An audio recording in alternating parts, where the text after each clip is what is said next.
Luke 5. The first disciples are called. Now it happened that, when the crowds pressed toward him, so that they might hear the word of God, he was standing beside the lake of Gennesaret. And he saw two boats standing beside the lake, but the fishermen had climbed down, and they were washing their nets. And so, climbing into one of the boats, which belonged to Simon, he asked him to draw back a little from the land, and sitting down, he taught the crowds from the boat. Then, when he had ceased speaking, he said to Simon, "Lead us into deep water, and release your nets for a catch." And in response, Simon said to him, "Teacher, working throughout the night, we caught nothing, but on your word, I will release the net." And when they had done this, they enclosed such a copious multitude of fish that their net was rupturing.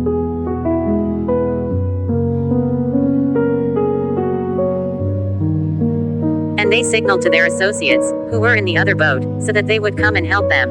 And they came and filled both boats, so that they were nearly submerged. But when Simon Peter had seen this, he fell down at the knees of Jesus, saying, "Depart from me, Lord, for I am a sinful man." For astonishment had enveloped him, and all who were with him, at the catch of fish that they had taken. Now the same was true of James and John, the sons of Zebedee, who were associates of Simon. And Jesus said to Simon, "Do not be afraid, from now on, you will be catching men." And having led their boats to land, leaving behind everything, they followed him. A leper is cleansed. And it happened that, while he was in a certain city, behold, there was a man full of leprosy who, upon seeing Jesus and falling to his face, petitioned him, saying, "Lord, if you are willing, you are able to cleanse me." And extending his hand, he touched him, saying, "I am willing, be cleansed." And at once, the leprosy departed from him.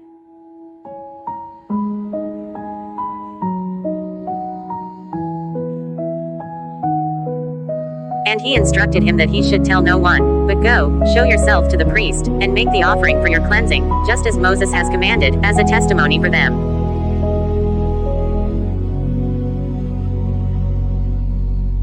Yet word of him traveled around all the more, and great crowds came together, so that they might listen and be cured by him from their infirmities. The sick of palsy is healed. And he withdrew into the desert and prayed. And it happened, on a certain day, that he again sat down, teaching, and there were Pharisees and doctors of the law sitting nearby, who had come from every town of Galilee and Judea and Jerusalem, and the power of the Lord was present to heal them.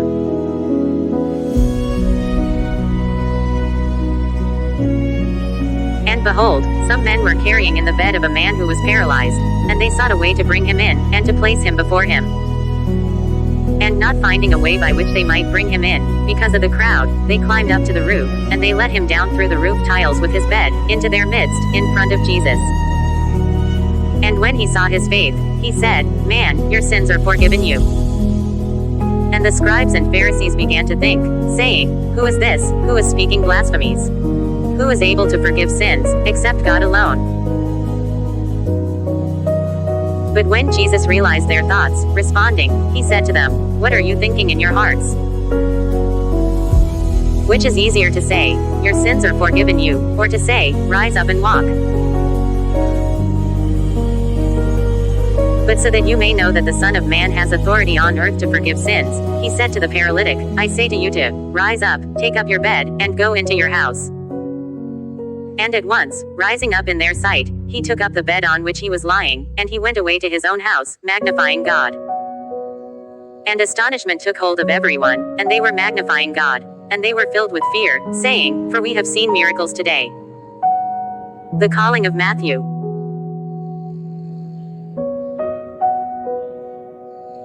And after these things, he went out, and he saw a tax collector named Levi, sitting at the customs office, and he said to him, "Follow me." And leaving behind everything, rising up, he followed him. Jesus eats with sinners. And Levi made a great feast for him in his own house. And there was a large crowd of tax collectors and others, who were sitting at table with them. But the Pharisees and scribes were murmuring, saying to his disciples, "Why do you eat and drink with tax collectors and sinners?" And responding, Jesus said to them, "It is not those who are well who need a doctor, but those who have maladies. I have not come to call the just, but sinners to repentance." Jesus teaches about fasting. But they said to him, Why do the disciples of John fast frequently, and make supplications, and those of the Pharisees act similarly, while yours eat and drink? And he said to them, How can you cause the sons of the groom to fast, while the groom is still with them? But the days will come when the groom will be taken away from them, and then they will fast, in those days. Parable of the cloth and old bottles.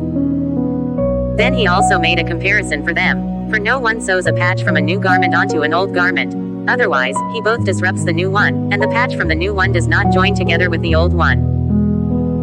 And no one puts new wine into old wineskins.